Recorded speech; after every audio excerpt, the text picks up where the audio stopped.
Sens de la visite, le podcast qui écoute vos histoires de l'art. Dans ce nouvel épisode, nous allons parler de danse, d'art numérique, d'apesanteur et d'exoplanètes. Nous avons rencontré un duo d'artistes au parcours atypique qui crée en binôme des œuvres d'art à mi-chemin entre l'art et la science. Conjoints dans la vie, leur collaboration porte un nom, Art in Space, un véritable laboratoire de création artistique et d'exploration scientifique. Elle, c'est Jeanne Morel, danseuse, performeuse, diplômée également en philosophie et en histoire de l'art. Et lui, c'est Paul Marlier, architecte, chercheur et artiste nouveaux médias. Jeanne danse en milieu extrême, en haut d'une montagne, à proximité d'un volcan ou dans des lieux à la gravité modifiée, pendant que Paul recueille les données biométriques de son corps et de ses émotions grâce à la technologie de captation cérébrale. À partir de ces informations théoriques, il va ensuite dessiner des œuvres d'art numérique. Artistes et explorateurs en même temps, leur but est de partager aussi bien avec le public qu'avec le monde scientifique les résultats de leurs expériences entre ciel et terre. C'est justement pour cette raison qu'un jour, le CNES, le Centre national d'études spatiales, a proposé à Jeanne une mission spéciale, celle d'aller danser en apesanteur, à bord d'un avion dont le vol parabolique recrée la sensation ressentie dans l'espace. Un vol en zéro gravité. Pour elle, ce fut une expérience unique, et pour les acteurs du domaine spatial, les données biométriques de son corps représentaient un véritable terrain d'étude. Le CNES est aujourd'hui d'ailleurs partenaire de leur travail. Nous avons retrouvé Jeanne et Paul au Musée de l'air et de l'espace, au Bourget près de Paris. Dans ce décor tout en démesure, au milieu de satellites et d'engins spatiaux exposés comme des œuvres, nous avons évoqué leurs parcours respectifs et ce qui les anime en tant qu'artistes-chercheurs. Dans la deuxième partie de l'épisode, et pour continuer à tisser des liens entre l'art et la science, nous irons au CNES pour écouter une conversation passionnante entre Jeanne Morel et Étienne Klein, ce physicien renommé et directeur du laboratoire de recherche sur les sciences de la matière, qui a eu, lui aussi, la chance de voler en apesanteur. L'occasion, pour eux, de nous partager cette première fois inoubliable et aussi leur vision d'un monde sans gravité.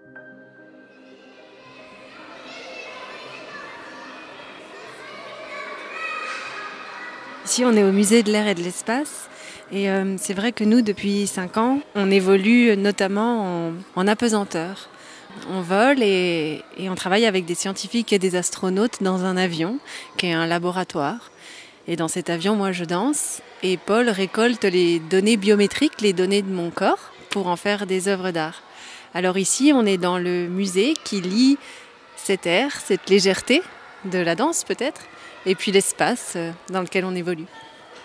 Donc ici, c'est l'air et l'espace, comme il y a donc Jeanne et Paul, un couple, vous travaillez ensemble. Qu'est-ce que c'est de travailler et de collaborer ensemble ? Je crois qu'on a trouvé notre moitié, en fait, aussi bien dans l'art, dans la vie que dans l'espace. Ce qui m'intéressait beaucoup, c'est que Paul est artiste nouveaux médias et architecte, du coup, mais il arrive à donner à la danse, qui est très éphémère, une forme pérenne, une certaine noblesse. J'ai trouvé dans son travail une vraie complémentarité avec le mien. Le fait de pouvoir laisser la trace, l'empreinte du moment dansé et en faire une œuvre d'art. Paul, qu'est-ce que c'est ton parcours et qu'est-ce que tu fais maintenant ? J'ai fait de la taille de pierre, j'ai vite orienté vers l'architecture et le design et finalement je suis artiste numérique aujourd'hui. Moi j'ai aussi un parcours hybride, un peu atypique. En fait je suis danseuse depuis très longtemps, j'ai fait l'école du cirque plume, donc je faisais beaucoup de trapèze, de fil et de la danse au cirque. J'ai fait beaucoup de danse classique et j'ai fait le conservatoire, mais à côté, j'ai fait Hippocagne. Mais j'ai pas réussi à exprimer ma créativité dans ces études-là. Donc j'ai quitté et puis j'ai fait de la danse à Barcelone. J'ai aussi fait du théâtre avec le conservatoire de San Francisco et j'ai continué la philo. Et aujourd'hui, je mêle un peu tout ça. En fait, ce qui était pour certains un poids, on va dire, autant pour Paul que pour moi, on nous disait qu'on n'allait jamais réussir avec autant d'outils différents. C'est devenu un atout et on a créé Art in Space avec tous les savoirs qu'on avait accumulés, les expériences, et on a envie de dire aussi aux jeunes que c'est possible d'aimer plusieurs choses et d'en faire son métier. J'ai quand même pas mal galéré, moi, à l'école et dans le système classique. Ça veut dire quoi, galérer ? Galérer, c'est pas que je comprenais pas ce qu'on me racontait, c'est que je me sentais pas à l'aise avec la manière d'apprendre. Je me sentais pas à l'aise dans le système éducatif classique. C'est pour ça que j'en suis sorti, d'où la taille de pierre. Et j'étais jeune en fait, c'était surtout l'été pour gagner un peu mes sous pour mes vacances. Il y a beaucoup de choses qui se passent dans notre tête quand on taille la pierre et notre esprit il voyage. Et donc on peut réfléchir à sa vie en fait, et c'est peut-être à ce moment-là que j'ai réfléchi en même temps à ce que je voulais faire de ma vie. Et au final, ça s'est transformé en passion parce que je me suis intéressé à la construction, au chantier, à l'organisation, etc. de gros édifices. Et donc, je me suis intéressé à l'architecture assez logiquement. Du coup, j'ai fait des études d'architecture et design ensuite, après la taille de pierre. Ouais. Et je crois que Paul, comme il travaille l'art numérique, il travaille les nouvelles technologies, il a vraiment cette envie d'ouvrir l'art et que tout un chacun puisse créer par les nouvelles technologies, par ce biais-là. Ce sont des outils qui facilitent la création, qui enlèvent les barrières quelque part de la technique si on aide à ça, et qui laissent place qu'à l'imaginaire. Et du coup, est-ce que vous pourriez nous parler concrètement de ce que vous faites et comment toi, par exemple, Paul, tu travailles à partir du corps de Jeanne? Jeanne et moi, on travaille en milieu sous-marin, on peut travailler aussi dans des zones désertiques et sur les volcans, aussi dans l'Airbus R0G, sans gravité. Et en fait, notre process de création, c'est donc de mettre en lien la fragilité de ce petit corps cobaye, entre guillemets, de Jeanne, dans des environnements complexes, extrêmes, et de capturer la biométrie, donc les signaux vitaux de Jeanne, et de scanner l'environnement. C'est-à-dire qu'au départ, j'ai des capteurs sur mon corps et mon cerveau et un oxymètre, etc. Grâce à ces données, Paul peut reconstituer le tracé du mouvement, le tracé de l'instant. Et donc, il crée à la fois des tableaux avec la représentation du corps et le tracé, comme si la danse, en fait, était visible. Qu'est-ce qui reste de la danse? Moi, c'est ce qui m'intéresse parce que c'est qu'est-ce qu'on ressent à ce moment-là. Et du coup, Paul fait un dessin de cette danse. Donc, sur un tableau, ça peut se représenter par le corps reconstitué en 3D et son enveloppe dansée, visible, comme un vêtement presque, comme un costume qui est en fait l'empreinte de la danse. Alors, qu'est-ce que c'est l'avion 0G? C'est un Airbus A310 assez classique en réalité, dédié à la recherche scientifique. Et par une manœuvre de pilotage particulière, les pilotes arrivent à recréer les conditions d'apesanteur, les mêmes qu'on retrouve dans l'espace. Et ça, seulement 23 secondes par session, donc on fait plusieurs sessions de 23 secondes. Toi, par exemple, Jeanne, dans cet avion 0G, qu'est-ce que tu as ressenti la première fois? Moi, la première fois que j'ai volé, ça a changé ma vie. J'ai laissé tomber la gravité du monde, le poids peut-être que j'avais sur les épaules. Jamais j'aurais pensé me retrouver dans cet environnement. J'aime pas tellement l'avion. Je me suis préparée, j'ai fait de la méditation, j'ai fait de l'apnée, j'ai beaucoup pensé et j'ai préparé mon corps et mon esprit. Et ça a changé ma vie parce que c'était presque une expérience transcendantale. Pour une danseuse, ça a été extrêmement fort parce que tout d'un coup, sans gravité, comment évoluer? Il fallait tout réapprendre et j'ai aimé cet espace un peu ex nihilo. Et le fait d'être libre, de ne plus avoir de poids et de pouvoir le partager avec d'autres. Et vraiment, la première envie que j'ai eue, c'est de la partager avec ceux que j'aimais. Parce que Paul était resté sur Terre, il prenait mes données biométriques, donc en volant, je me suis dit, il faut que je partage ça. Et c'est ce qu'on tente de faire.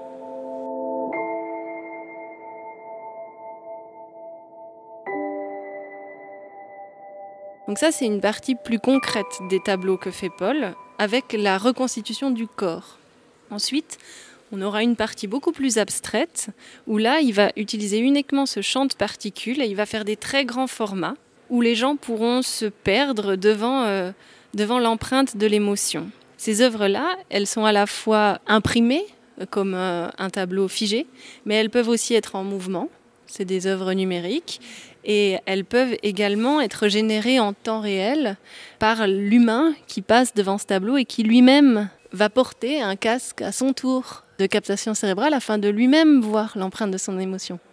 On travaille aussi des formats un peu spéciaux qui nous semblent intéressants, toujours dans cette idée de transmission et de partage. On travaille donc des formats sphériques, adaptés à des dômes ou des planétariums, et pour permettre en fait à tout le public de vivre l'expérience ensemble. Et donc on a une année de résidence dans plusieurs planétariums en France, Cité des Sciences, Vaux-en-Velin et Nantes.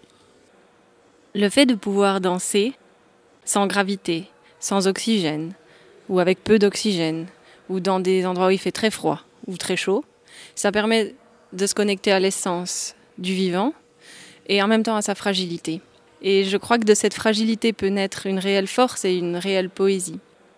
Donc à la fois on parle du fait d'être fragile et de l'assumer finalement. Et la gravité, c'est quelque chose d'assez extraordinaire. Avant d'avoir volé, je n'avais pas pris conscience de la force de la gravité. La gravité, c'est celle qui nous empêche, qui nous retient, mais à la fois c'est celle qui nous laisse les pieds sur terre.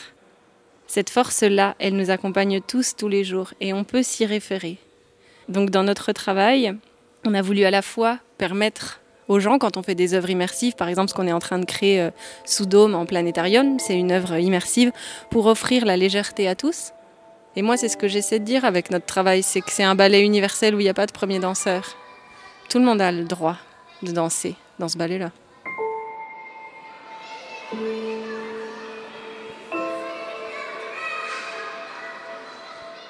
Le musée de l'air et de l'espace va intégrer prochainement dans ses collections une création de Jeanne Morel et Paul Marlier. Pour la deuxième étape de ce podcast, direction maintenant le CNES, le Centre national d'études spatiales, situé en plein cœur de Paris, dans le quartier des Halles. C'est ici que nous avons retrouvé dans la salle de l'espace Jeanne Morel et Étienne Klein pour évoquer leur première expérience du vol en apesanteur. Avant d'écouter leur échange, voici en quelques phrases le déroulé d'un vol en zéro gravité. Vous êtes maintenant dans un Airbus A310, dans lequel on a retiré les sièges. L'avion monte à une altitude de 6500 mètres.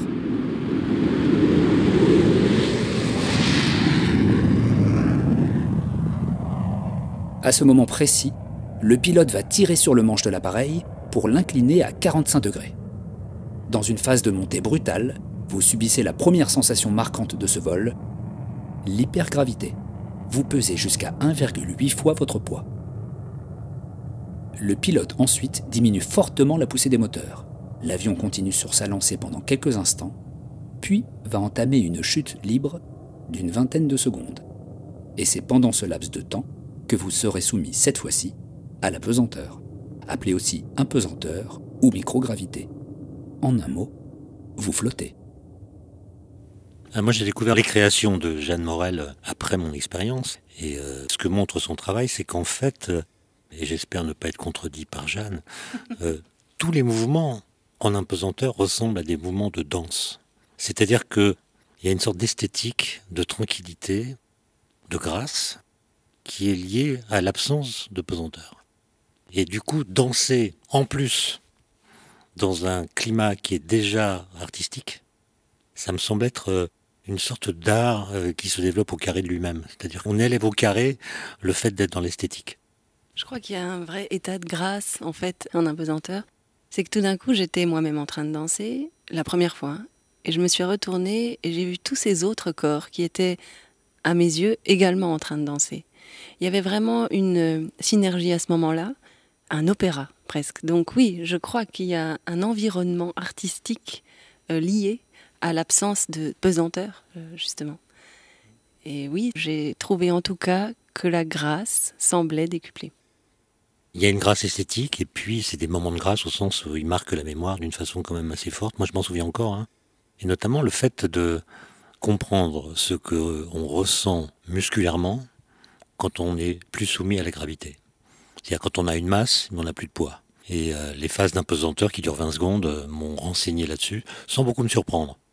Ce qui m'a surpris plutôt, c'est les phases d'hypergravité, les phases de montée, où là j'ai découvert des phénomènes auxquels je ne m'attendais pas. Par exemple, l'expression « les bras m'en tombent » prend tout son sens. Le fait de faire une gymnastique même élémentaire ressemble à un sport très intense. Et même le fait de chanter, j'ai essayé, c'est un sport. Quand il faut remonter la mâchoire dans les phases d'hypergravité, c'est vraiment une prouesse physique.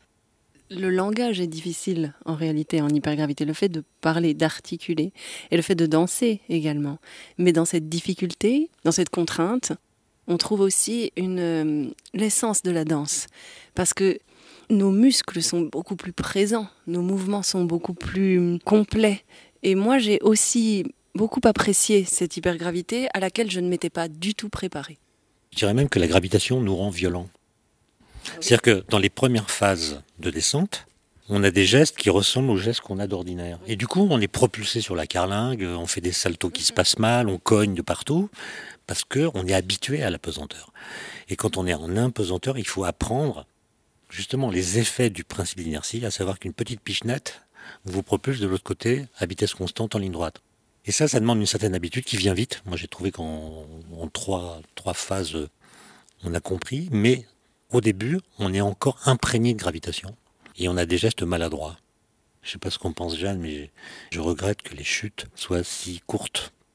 20 secondes, c'est vraiment court. Je sais bien que si elles duraient plus longtemps, on s'écraserait sur le sol. Donc c'est pas du tout une proposition que je fais. Mais voilà. Moi, je rêve d'une journée en apesanteur. Voilà. Pas 6 mois. Je suis pas Thomas Pesquet, mais une journée. Je trouve aussi que c'est court, mais que dans la multiplication de ces 20 secondes, on trouve, en tout cas, moi, dans ma recherche du mouvement, une possibilité de travail. Mais j'aime beaucoup cette image que la gravitation nous rend violents. On apprend la douceur. Il y a une réelle douceur, une tendresse en microgravité. Quelque chose qu'on n'a pas forcément très souvent dans notre monde. Et c'est vrai que la douceur existe. Sur quelle planète rêveriez-vous d'aller si vous en aviez la possibilité ? Je vais vous faire un aveu. En 1996, j'étais candidat pour être astronaute. J'ai rempli le dossier, j'ai écrit une lettre de motivation que personnellement j'ai trouvé magnifique. Mais j'ai pas été pris. C'est Claudie Aignori qui a été choisi. Et donc je rêvais de faire un vol sérieux. Et puis un jour, j'ai fait le rêve.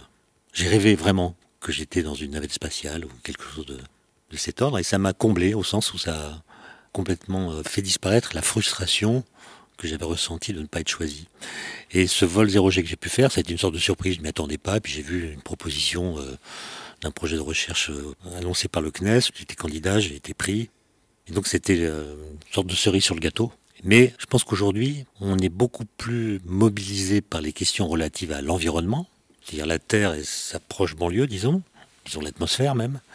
Et on oublie un peu le ciel. Et je trouve que par les temps qui courent, il est important de montrer ce qui est loin de nous et que nous pouvons connaître. Je ne sais pas si vous avez vu la photo prise le 7 mars 2022 par la sonde Solar Explorer. On voit le Soleil avec ses éruptions. Et puis, au loin, dans le ciel noir, on voit un point blanc minuscule qui est la Terre. Et ça, c'est quand même une émotion qui nous invite à nous décentrer et à relativiser, même si j'aime pas le mot, beaucoup des choses qui se passent sur Terre. Et donc, changer le regard, changer de point de vue, se décentrer, ça a toujours été un bon moyen de réfléchir, puisque, en général, ça fait voir des paradoxes qui nous obligent à changer nos réflexes de pensée, nos réflexions. Et le paradoxe, c'est quand même assez souvent le combustible de l'intellect. Il y a une différence entre quête et conquête spatiale, bien sûr. Et le ciel, c'est justement cet endroit universel par excellence qu'on regarde tous depuis la nuit des temps, peu importe où nous nous trouvons dans l'espace ou dans le temps. Et justement, le fait de prendre du recul sur notre proche banlieue terrestre et le fait d'observer, d'aller dans des planétariums, de regarder les étoiles, de regarder plus haut que nous, plus loin que nous, induit forcément une autre conscience de notre être. Et je pense souvent à ce qu'a dit Jean-François Clairvoy, la définition donc qu'il a faite de cet overview effect. Jean-François Clairvoy est le parrain des travaux de Jeanne Morel et Paul Marlier.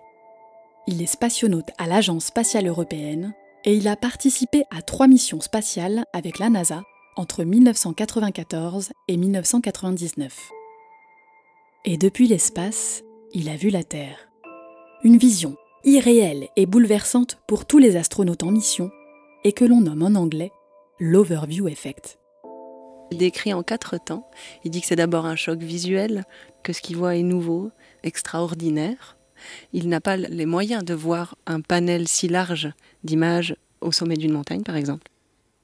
Ensuite, il a un choc émotionnel. Ce qu'il voit est beau. Ce qu'il voit le touche. Un sentiment d'amour éventuel vis-à-vis de sa Terre. Ensuite, un choc intellectuel. ce qui voit le fait réfléchir à sa place dans son propre vaisseau et le fait prendre conscience que la Terre est elle-même un vaisseau dont il faut s'occuper, bien sûr, et ça induit la conscience écologique. Et le 4e temps est spirituel. Et ça, je me garderai bien d'en parler parce que je crois que c'est du domaine de l'intime. Mais les astronautes qui sont partis dans l'espace ont eu également ce choc spirituel. Et je ne sais pas si vous l'avez ressenti comme ça, Étienne, mais moi, dans ce vol, j'ai trouvé une certaine spiritualité, une transe, quelque chose de presque holistique dans cet envol. Alors moi, j'ai remarqué qu'à la fin du vol, tout le monde avait un visage radieux. Il y avait une expérience là qui avait non pas contenté tout le monde, mais chacun avait rayonné intérieurement d'une façon qui était en apparence universelle. Ça pose d'ailleurs la question de savoir quelle serait l'intensité du champ gravitationnel qui nous conviendrait le mieux. Là, on est dans le champ de gravité de la Terre, on n'a pas le choix. Mais est-ce qu'il n'y a pas une valeur du champ gravitationnel plus faible que la nôtre, que celle qu'on connaît, qui ferait que les relations sociales, par exemple, humaines, seraient plus harmonieuses? Moi, j'imagine une réunion tendue en impesanteur. Je pense que ça défrait beaucoup de tensions si on pouvait faire des réunions en impesanteur. Maintenant, vous me posiez la question de savoir sur quelle planète je voudrais vivre. Eh bien, je pense que à l'heure où nous découvrons de très nombreuses exoplanètes, nous découvrons, me semble-t-il, que nous sommes des êtres géocentrés. C'est-à-dire que nous sommes des terriens avant d'être des humains. Et je ne crois pas qu'il serait possible pour nous d'être humains sur une autre planète que la Terre. La Terre est notre archifoyer, celle qui nous a construits intellectuellement, psychiquement, physiquement aussi. Et si on était ailleurs, on pourrait sans doute, peut-être, survivre, mais nous cesserions d'être humains au sens que nous donnons à ce terme. Et du coup, la Terre, c'est peut-être un vaisseau, comme vous dites, Jeanne, absolument unique. Autrement dit, le fait qu'il y ait beaucoup d'exoplanètes n'est pas un argument qui permette de dire que la possibilité qu'une vie extraterrestre se soit développée devient plus fort. Il peut y avoir de la contingence dans l'histoire de la Terre qui a rendu la vie possible sur elle sans que cela la rende possible ailleurs. Et en effet, la Terre et sa sublime fragilité fait partie intégrante de nous et c'est chez nous. C'est ce vaisseau-là, c'est celui où, en tout cas moi, j'ai envie de vivre, pas sur une autre planète. Et pourtant, j'ai pu expérimenter la gravité lunaire et la gravité martienne dans des vols 0G. Et en effet, je crois qu'une réunion, peut-être pas en apesanteur, mais en gravité lunaire, serait parfois bénéfique à l'humanité. On revient à cette idée de tendresse entre les corps aussi. On ne peut pas vraiment être violent en apesanteur ou en gravité lunaire, parce que la réelle violence induite par le champ gravitationnel n'existe plus de la même manière que sur la Terre. Mais au-delà de ça, je crois que oui, ce vaisseau est le nôtre et il faut quand même qu'on ait conscience de la chance et de la magie de la vie. Sans que ce soit intime, mais si tous les deux vous pouviez donner un ticket pour aller faire un vol 0G à quelqu'un, quelle serait cette personne? Laissez-moi réfléchir. Bien sûr, bien sûr. J'ai un ami dépressif et ce serait intéressant de voir si une telle expérience, reproduite 30 ou 40 fois, finirait par produire une forme de détachement par rapport à un écrasement psychique qui vient le coloniser presque tous les jours. Une sorte de pas de côté qui correspond à une forme de révélation et qui lui permettrait peut-être, alors même qu'il est en chute libre, d'éprouver ce que j'appelle un psychisme ascensionnel, en reprenant une expression de Bachelard. Moi j'ai trouvé ça très bizarre. Le fait de tomber rend notre psychisme ascensionnel. Voilà, on est élevé par le fait qu'on tombe. Moi j'ai été, grandi, élevé par cette expérience. La chute nous élève finalement. Moi je crois que... Alors quand j'ai volé, j'ai pensé à ma mère, qui est quelqu'un qui a beaucoup souffert. Et c'est vrai que je me suis dit, tiens, j'aimerais bien que tu vives ça. Et en réalité, aujourd'hui, je l'offrirai à un ami aussi, qui est lui handicapé physique et qui aimerait beaucoup danser, qui est acteur. Et je ne sais pas si ça lui permettrait de connaître la danse, mais peut-être cette expérience pourrait libérer son corps, qu'il voit un peu comme une prison. Oui, je crois que j'offrirai ce ticket à cet ami-là.